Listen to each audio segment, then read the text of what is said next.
it's been hard for me to believe that it's actually been 15 years since I've been involved in this program, and I can't even count the number of veterans, whether they be participants or whether they be volunteers, that I've had the honor to work with over those 15 years.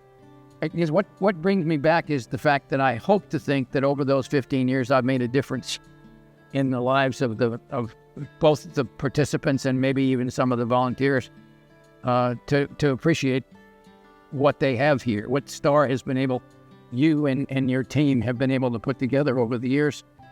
But the fact is that you thought enough of the veterans, those of us that have sacrificed, and some guys and gals far more than others, to put together a program to help them pull their lives together.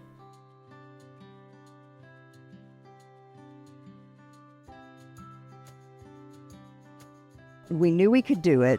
In the industry, it was starting to happen. And so we had the horses to be able to do it, and we wanted to. I mean, it was just a passion, of course, of these are other people to help.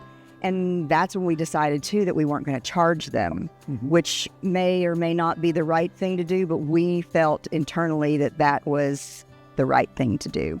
We realized really quick that we needed you all in the volunteer pool, so it was veteran to veteran, because you all speak a whole different language.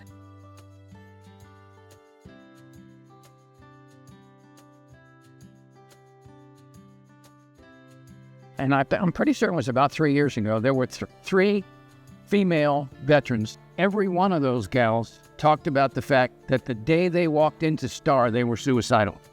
I mean, tears streaming down. I'm going to get there again. Thinking about the impact that this program has had in being able to save at least those 3 lives. I mean, there's a whole lot more than that. Right. But at least those 3 veterans that admitted publicly that they were struggling with suicidal thoughts when they walked in the door. And then for them to go then on and talk about the impact of this program and what it has done for them. Like there's something about the outside of a horse that's good for the inside of a man or a woman. Yeah. But that's so true. Well, and that reminds me of with COVID, the first calls that we got were 2 veterans. And it was like, I need to come see my horse. I remember distinctly, I said, you're going to come, you know where your horse's stall is, you go by yourself, straight to the stall, you have 20 minutes, and then come back. And they would come in just wired, and they would spend that 20 minutes, and they would come back out, and they were whole again. And you're like going, 20 minutes? I spent 28 years in submarine force and Navy, and you develop a real loyalty to your fellow veterans.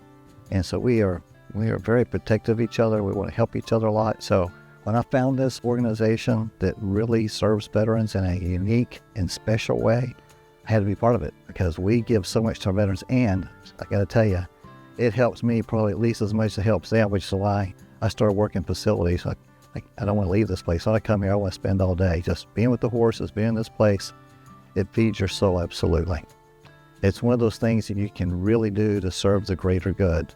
And that's what we do in the military. That's why we joined the military. We want to protect our way of life, our people, our country. And these are the veterans that did that. And we got to help each other and take care of each other.